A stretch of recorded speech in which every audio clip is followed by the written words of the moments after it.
Some journeys take you across countries, others change the direction of your life. When Judith left Zimbabwe for Russia, it wasn't just about studying abroad.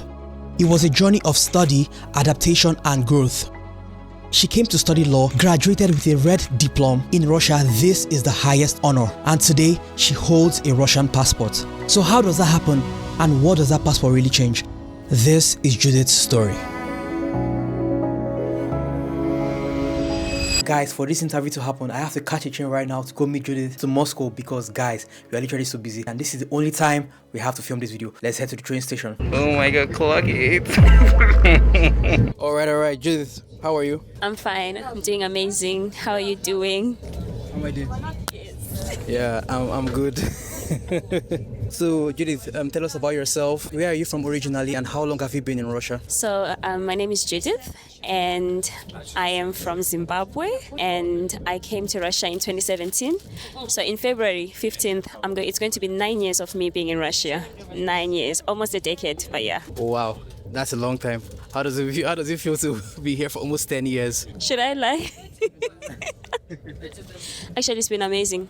It's been so amazing. I don't want to lie. It's besides the weather, the only thing that I don't like is the weather, because it's like you get the actual 4 seasons, and I feel like back home we only have 2 seasons. Aren't you meant to be used to the weather by now? I'm not used to the weather. You can't get used to it. I don't believe that even Russians are used to it. It's just what I think, because I feel like they might be used to how to go out, get around it, but I don't think they are used to the actual heat, the cold. So when you came to Russia in 2017, initially, what was your plan here in Russia and what prompted you to stay back? So when I came to Russia in 2017, I wanted to study law, international law.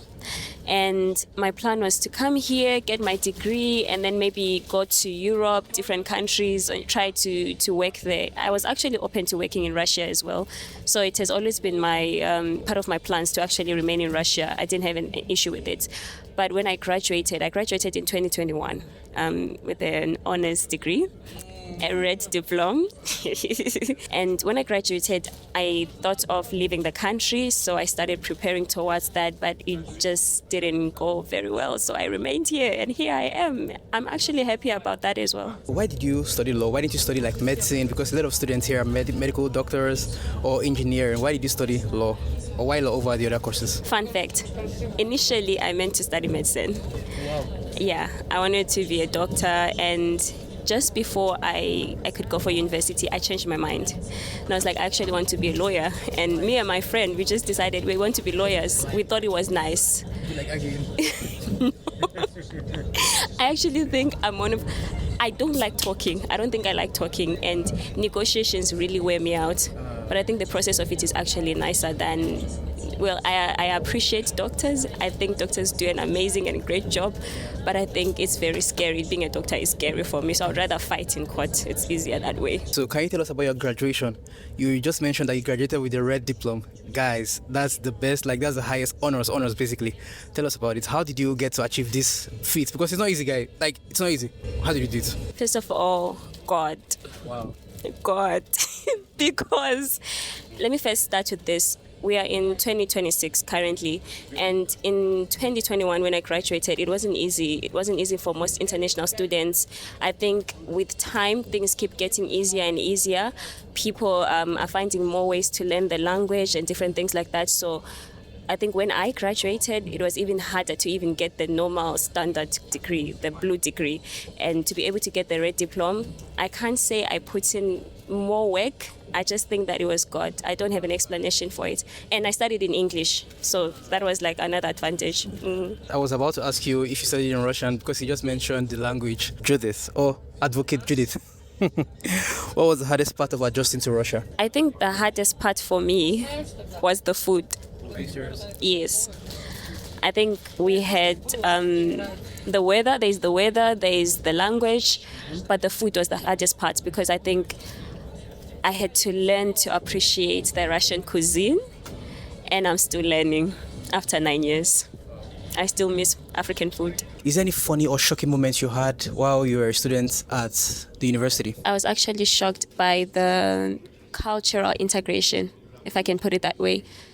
it was so smooth. It was very smooth, and there were always times when we would have to just do a performance, and you'd be singing in English or even in your language, your mother tongue, and people would just be enjoying. That to me was shocking and also beautiful. Funny moments. The falling. Falling is real during winter, and there comes a time when everyone falls, and at first it's funny and then it's not funny. Like 2 days ago, people were just falling and I thought it was funny, but I think. How did Russians treat you when you first arrived here?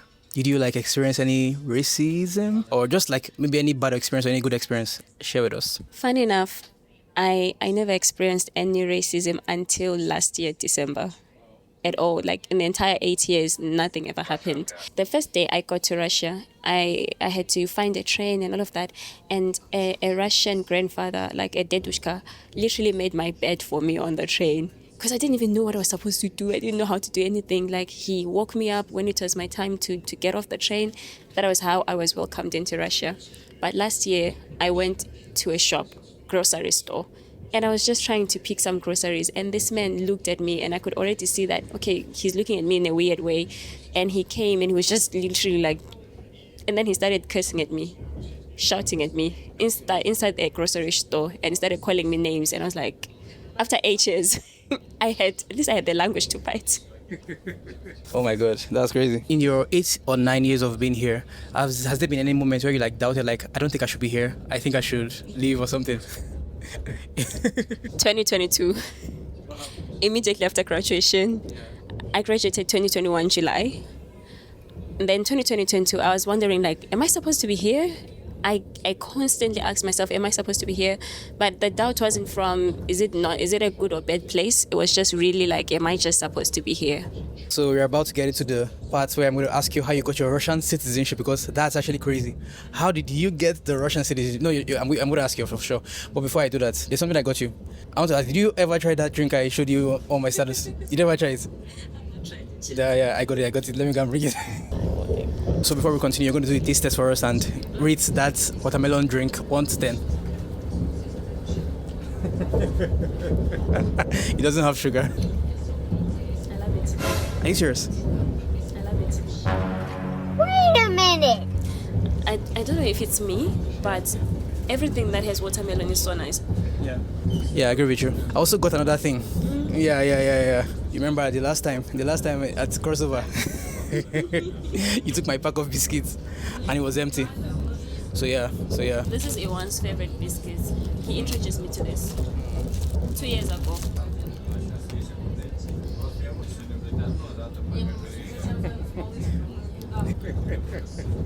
It's so good, right? This angle is gonna be weird, but yeah. Judith, you now have the Russian passport.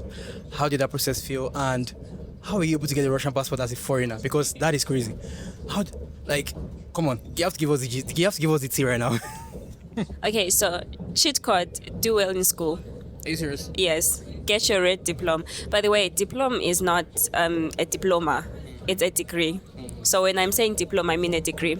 You have to just get a red diploma. It opens up the doors for you for everything. The moment you just present your red diploma, you get a red passport.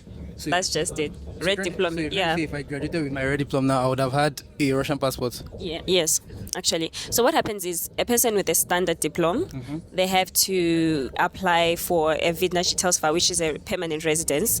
And then after that, they have to work for 1 year. And their employer has to be filing documents for them that actually show that they have been working. But if you have a red diploma, you apply immediately for a permanent residence, and then after that, you apply for your passport. Immediately, the day you get your permanent residence, you can now go and apply for your passport. You don't have to wait for a year. You don't have to work to prove anything. You have a red diploma. Guys, see, do well in school, guys. Do well in school. Actually, yes. Make sure you get it. It really opens a lot of doors, because I know people that have been here for about 13 years, even more years than I, but because of that one thing, they were not able to move faster in the area. What doors have the Russian passport opened for you? Please, give us the gist, please. What is the advantage of your Russian passport over your Zimbabwean passport? First and foremost, This one is like a personal thing for me because with the permanent residence, you have to keep doing like documentation every year. You have to go back and, file, ensure that you're actually in the country. There are restrictions. You can't leave for 6 months. You have to stay here for 6 months. So many different things.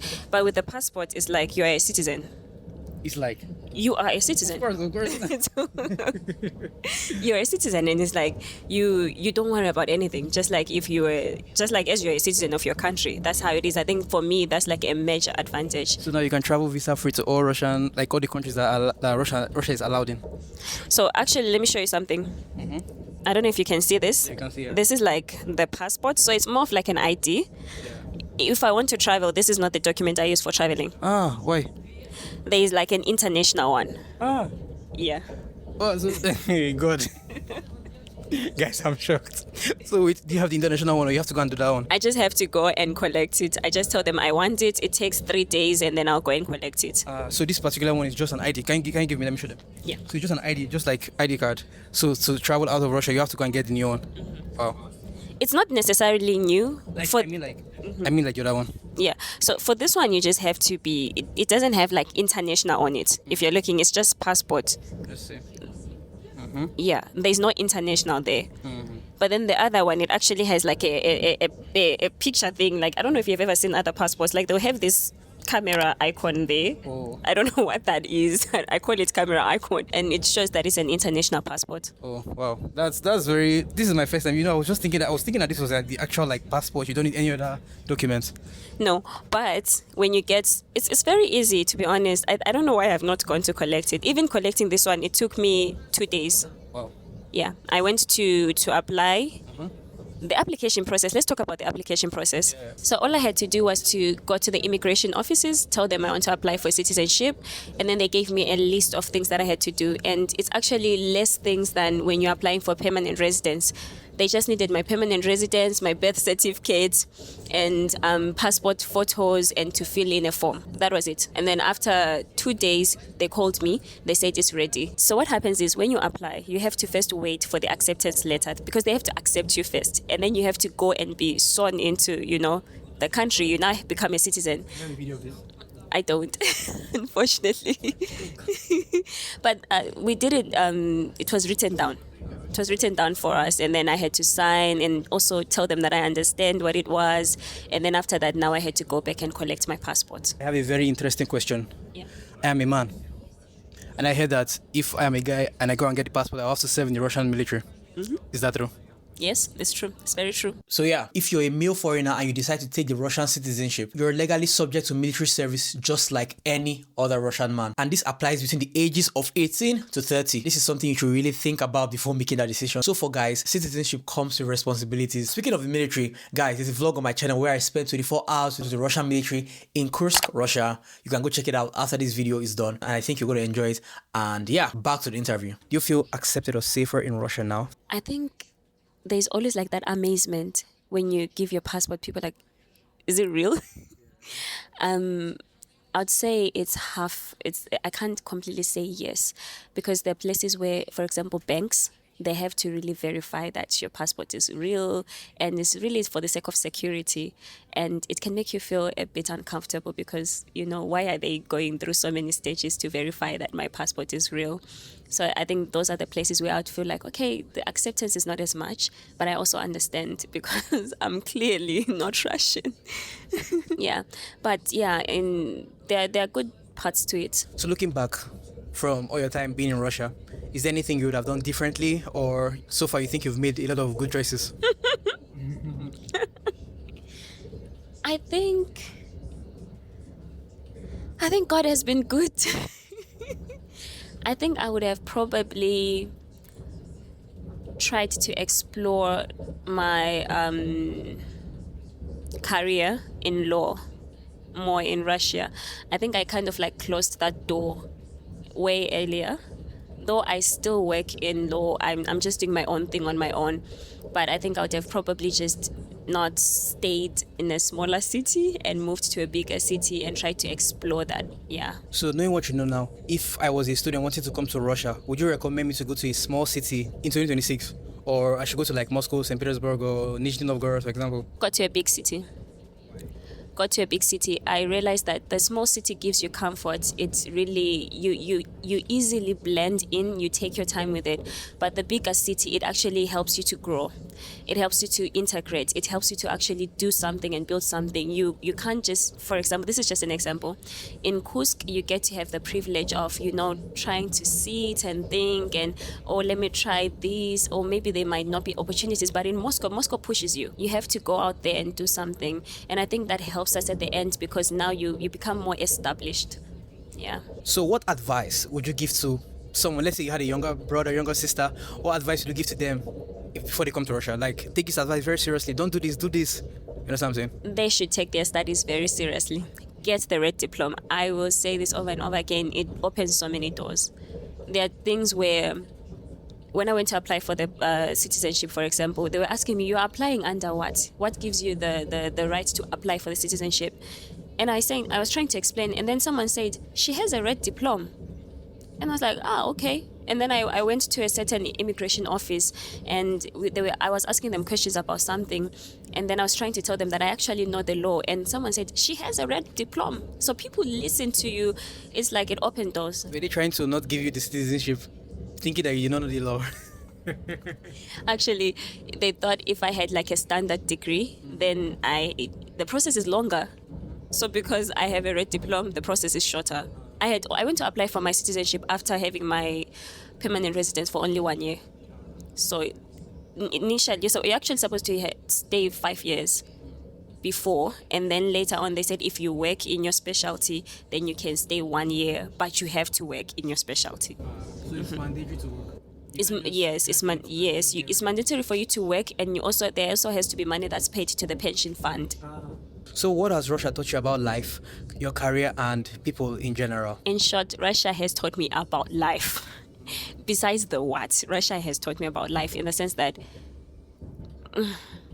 you can come here wanting to be one thing and then find a different path, and it's still perfectly fine.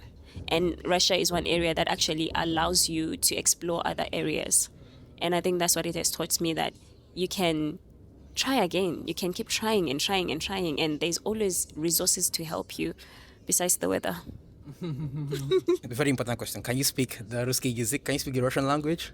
Or you're still learning? Guys, it's been 9 years. I can't say that I speak perfect Russian. And I usually say this to my friends, that the Russian that I learned in school, it never took me anywhere. It was when I started working with Russians, then I realized, oh wait, they will speak the Russian. You will need to know the Russian. And I think that for me, it helped me to really learn the language, because I never studied in Russian to begin with. I want to ask one last question. Would you advise people to study in Russian medium? I've been thinking about it, like, if knowing what I know now, I think I will go back and study in Russian. What do you think? I also wish I studied in Russian, because I think not only will you learn the language, but it's going to actually help you even in your career. It will help you not only in your career, it will help you to just live, because you're speaking the language of the nation. Yeah, and studying in English will help you to get, good grades. Yeah. But at the same time, it's better to just learn the language. I know a lot of Africans that studied in Russian and they all graduated. There's a guy that graduated top of his class. He beat all the Russian students in their own language.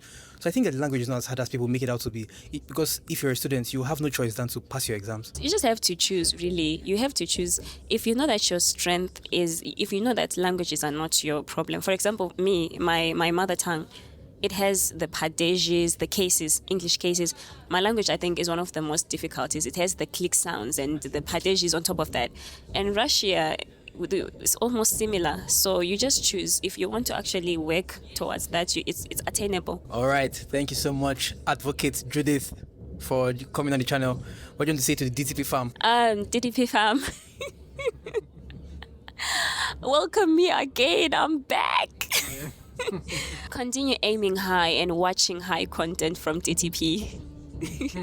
All right. That was Judith. short story, very short story. That was not the full story, but you know, just a summary of how she was able to like get the Russian passport as an African living in Russia. Guys, I want to use this opportunity to say I'm very, very super proud of Judith, and I'm also humbled to have a super smart lawyer friend. You can go check her out on Instagram at advocate_Judith. Thanks a lot for your time, because guys, we filmed that video in the morning at 5 to 6 a.m. and I'm very, very grateful. A lot of people might not know, but Judith is my very, very good friend, and she has been supporting me over the years, guys.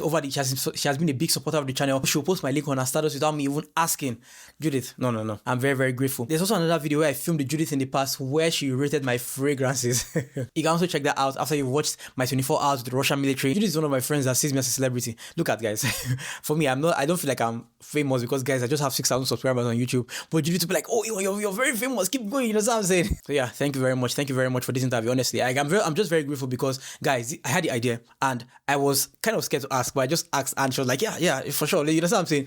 So I'm just super grateful. I'm super grateful. And yeah, if you enjoyed this interview styled video, let me know in the comment section, and also let me know, give me your criticisms or your constructive criticisms on how I can make it better in the future, because I would like to make more videos like this. And if you guys enjoyed it, actually, I would definitely love to go and interview very interesting people here in Russia, because there are a lot of interesting people here in Russia, and I feel like their stories need to be shared, and I don't mind sharing them on my channel. Thank you guys for watching.